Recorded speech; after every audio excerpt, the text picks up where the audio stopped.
The warning ignored. The message arrived at the Zephyrian Empire's central command station like a whisper in a hurricane. Among the thousands of communications flooding the galactic overlords daily, this simple transmission from an unremarkable star system should have been ignored.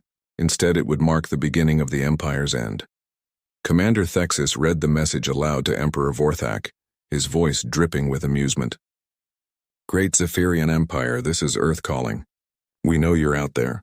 We know what you do to other worlds. Consider this your only warning. Stay back from Earth, baby. We're not interested in joining your collection. Signed, the humans of Terra." The throne room erupted in laughter. Ministers, generals, and advisors all found the message hilarious. A primitive species that had barely achieved faster-than-light travel was warning. The empire that had conquered 12,000 worlds over 3 millennia emperor. Vorthak's crystalline form shimmered with mirth. His species, the Zephyrians, were beings of living energy housed in geometric shells that could manipulate matter at the molecular level. They had evolved beyond physical bodies millions of years ago. To them, species like humans who still inhabited flesh were barely more than animals. "Send a response," Vorthak commanded, his voice resonating through the quantum field. "Tell these humans that they have attracted our attention. They will have the honor of becoming the 12,001st world of our empire." 3 weeks later, a single human arrived at the Empire's border station near Proxima Centauri. Ambassador Chen Wei stepped out of a ship that looked like it had been assembled from spare parts and good intentions. The Zephyrian guards almost felt sorry for her as they escorted her to the diplomatic quarters. Chen Wei was a small woman with gray streaking through her black hair. She wore a simple blue suit and carried nothing but a data pad. When she stood before the Zephyrian provincial governor, she didn't bow or show any signs of the fear that usually accompanied first meetings with the Empire. "Governor Krexel," she said calmly, "I'm here to elaborate on our earlier message.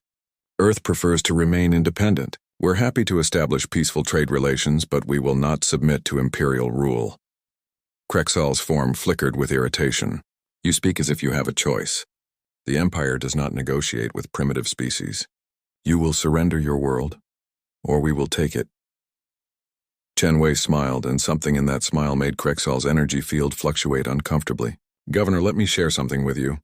Humans have a unique history. We've spent our entire evolution fighting ourselves. We've perfected war to an art form that would horrify most civilizations. We've created weapons that could end our own world dozens of times over, and we did it just to point them at each other." She paused, letting her words sink in. "Now imagine what we've created since we discovered we're not alone. Imagine what a species that spent 50,000 years practicing warfare on itself could do when united against a common enemy." "Threats?" Krexal's form brightened with anger. "You dare threaten the Empire?" "Not a threat, Governor. A warning. We've studied your empire. You conquer through overwhelming force and fear, but you've never faced a species like us. We don't just fight to win. We fight to completely eliminate threats. It's in our DNA, coded into us by millions of years of being both predator and prey. Stay back from Earth and we'll leave you alone. Come for us, and we'll show you why humans are the one species in this galaxy you should fear." The meeting ended with Krexal ordering Chen Wei's immediate departure. Her warnings were transmitted to the Emperor as evidence of human arrogance. Within days, a fleet of 10,000 Zephyrian warships was assembled for the conquest of Earth. Admiral Zarthon led the invasion fleet, his massive dreadnought at the center of a formation that had crushed hundreds of civilizations. Each ship was powered by controlled singularities, armed with weapons that could destabilize stars. The journey to Earth would take 3 days through hyperspace.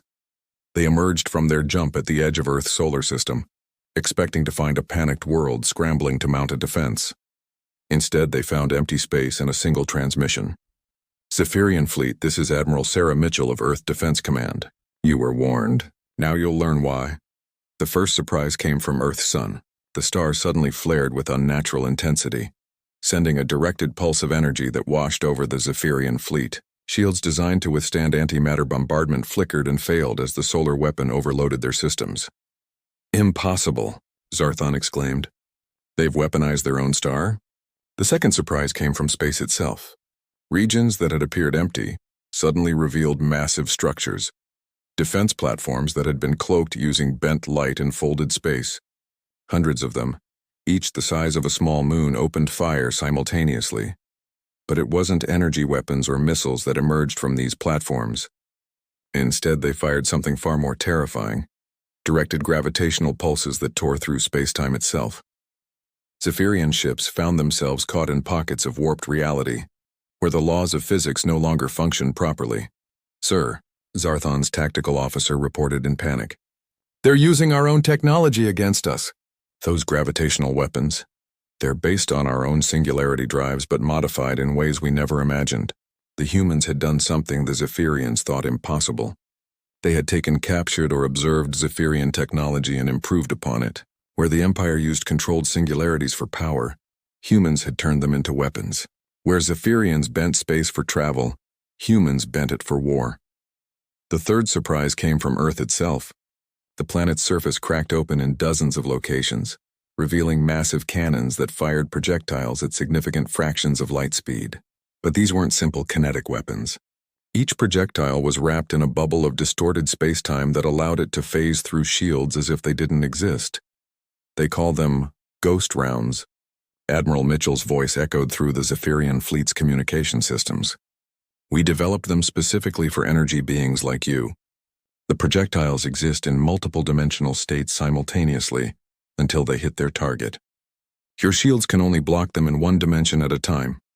Within 1 hour, the Zephyrian fleet had lost 3,000 ships. Zarthon, who had conquered worlds for 5 centuries, found himself ordering something he had never imagined: retreat.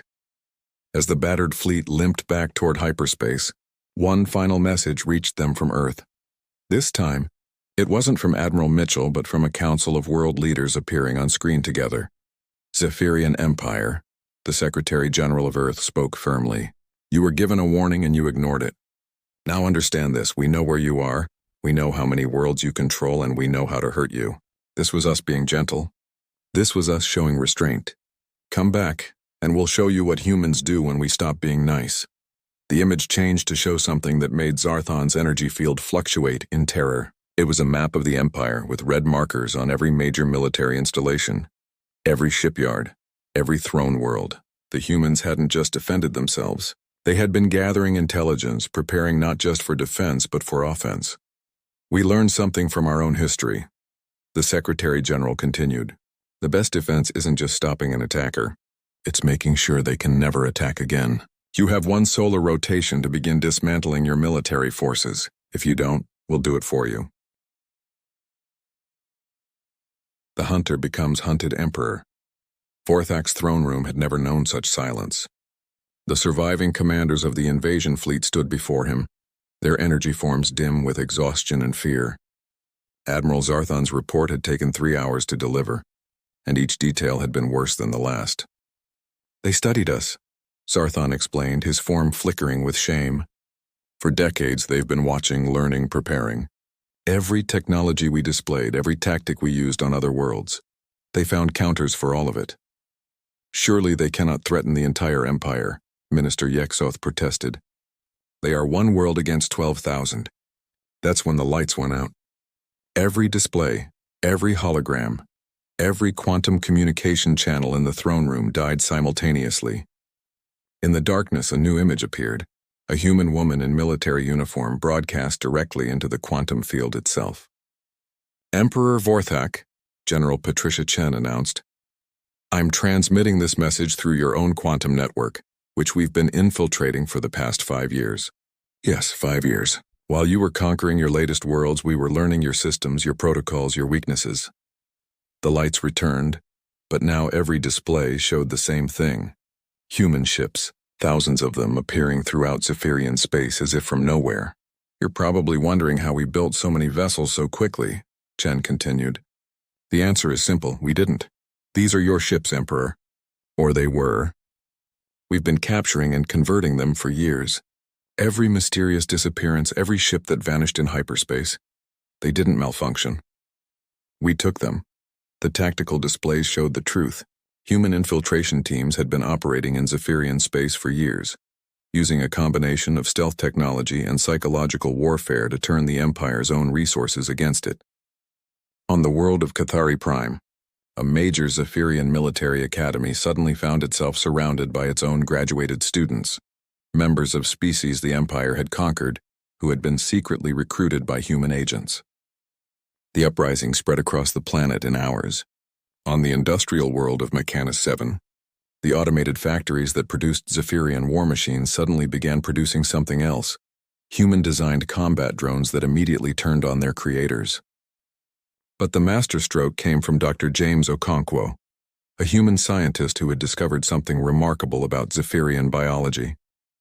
The energy beings required specific quantum frequencies to maintain their coherence. Disrupt those frequencies and they would simply dissipate. We call it the dissolution protocol, General Chen explained as reports flooded in of Zephyrian forces across the Empire suddenly vanishing. Don't worry, you're not dead. We are more humane than that. We've simply forced you into a quantum stasis. You can be restored, but only when we decide you're ready to rejoin the galaxy as peaceful citizens. The psychological impact was devastating. The Zephyrians had ruled through fear, convinced that their energy-based existence made them superior to all physical life. Now they were being defeated by beings they had considered primitive, using their own technology against them. Captain Maria Rodriguez led one of the most audacious operations of the war. Her team infiltrated the Zephyrian Central Command, not through force but through mimicry. Using captured Zephyrian technology, they had learned to disguise themselves as energy beings, moving through the Empire's core systems undetected. The funny thing about considering yourselves superior, Rodriguez transmitted back to Earth, is that you never expect the inferior species to outsmart you. You never developed proper security because you never thought anyone could pose a threat. Within weeks, the Zephyrian Empire was in chaos. Slave species across 12,000 worlds rose in rebellion, armed with human-supplied weapons and tactics. The Empire's military, designed to project power outward, had no experience with internal insurrection on such a scale. But humans didn't just wage conventional war. They waged information war, cultural war, and philosophical war. Human broadcasts flooded Zephyrian space not with propaganda but with history lessons. They showed the Zephyrians Earth's history, the wars, the reconciliations, the gradual progress from tribalism to global cooperation. You conquered worlds, one broadcast explained, but you never united them. You ruled through fear, but fear only works until someone stops being afraid. Humans learned this lesson through thousands of years of trying to conquer each other. Real strength comes from unity, from turning former enemies into allies. The proof of this philosophy came in the form of the Liberation Alliance. Within 2 months of the conflict starting, over 3,000 formerly conquered worlds had joined the human-led coalition. Species that had been enslaved for millennia found themselves not just free, but armed and organized. Commander Thexus, who had laughed at humanity's first warning, now found himself defending the Empire's core worlds against a coalition he couldn't understand. The member species weren't being led by humans, they were being coordinated by them. Each species brought its own strengths, its own tactics, its own technologies, all synchronized by human strategic planning. This is impossible, Thexus reported to what remained of the Imperial Council. They're using Cathari biosynthesis, Morvac phase technology, Eridani temporal manipulation, technologies it took us millennia to suppress. The humans have unlocked it all and taught these species to use their own advantages. The siege of Zephyria Prime, the Empire's throne world, lasted exactly 72 hours. It wasn't a battle, it was a demonstration. Human ships didn't attack. They simply surrounded the world and waited. Then they did something unprecedented in galactic history. They invited Emperor Vorthak to surrender. Not demanded, invited. Admiral Mitchell appeared in the throne room via quantum projection, but this time she wasn't alone. Representatives from every species the Empire had conquered stood with her. The message was clear, this wasn't humanity's victory, it was the galaxy's. Emperor Vorthak, Mitchell said calmly, you have a choice. Continue fighting and watch your species be dissolved one by one, or accept our terms and help us build something better. What terms? Vorthak asked, his form dim with defeat. Simple. The Empire ends today. Your military technology will be shared among all species for collective defense. Your conquered worlds will be freed to choose their own paths. And the Zephyrians will join the Galactic Cooperative as equals. Not rulers, not subjects, but equals. And if we refuse? Mitchell's expression softened slightly. Then we continue the process we've started. But here's something you should understand about humans, Emperor. We don't enjoy this. War isn't our goal, it's our last resort. We'd much rather be exploring the galaxy, sharing knowledge, building together. The choice is yours. The room fell silent. Then, for the first time in 3,000 years, a Zephyrian emperor spoke words that had never been uttered before. We surrender. The aftermath was remarkable. True to their word, humans didn't seek vengeance or domination. Instead, they became the architects of the largest cooperative alliance in galactic history. The technologies that had been hoarded by the Empire were shared freely. Trade routes that had been restricted were opened. Species that had been isolated for millennia were reunited. The Zephyrians themselves underwent a transformation. Stripped of their empire but not their dignity, they discovered something they had lost eons ago: the ability to see other species as equals. Many became teachers, sharing their advanced knowledge willingly rather than withholding it for control. 6 months after the war ended, Ambassador Chen Wei stood in the same location where she had delivered her warning to Governor Krexal. But now, instead of a military station, it was a trade hub where dozens of species mingled freely. Krexal himself approached her, his energy form notably different, warmer, somehow more approachable. "Ambassador Chen," he said, "I owe you an apology. You tried to warn us." Chen smiled, the same smile that had once unsettled him. "Governor, humans have a saying. The best time to plant a tree was 20 years ago. The second best time is now. Your empire fell, but something better can grow from its ashes." "I'm curious," Krexal asked. "How did your species become so formidable? You had only 50 years to prepare." Chen's smile widened. "Governor, we didn't have 50 years to prepare for you. We had 50,000 years of preparing for ourselves. Every war we fought, every mistake we made, every reconciliation we achieved, they were all practice. When we detected your empire, we finally had a chance to use those lessons for something worthwhile." She paused, looking out at the bustling station. "You see, humans have a peculiar trait. We're at our absolute best when we're protecting something. And when we discovered we weren't alone in the universe, we decided to protect not just Earth, but the freedom of every species to choose their own path." The story of humanity's victory over the Zephyrian Empire became legend throughout the galaxy, but it wasn't remembered as a tale of conquest. It was remembered as the moment when one young species stood up and said no more, and in doing so, freed 12,000 worlds. The warning Earth had given, "Stay back from Earth, baby," became a rallying cry for freedom throughout the galaxy. But it evolved into something more. It became a promise: stand with Earth and Earth will stand with you.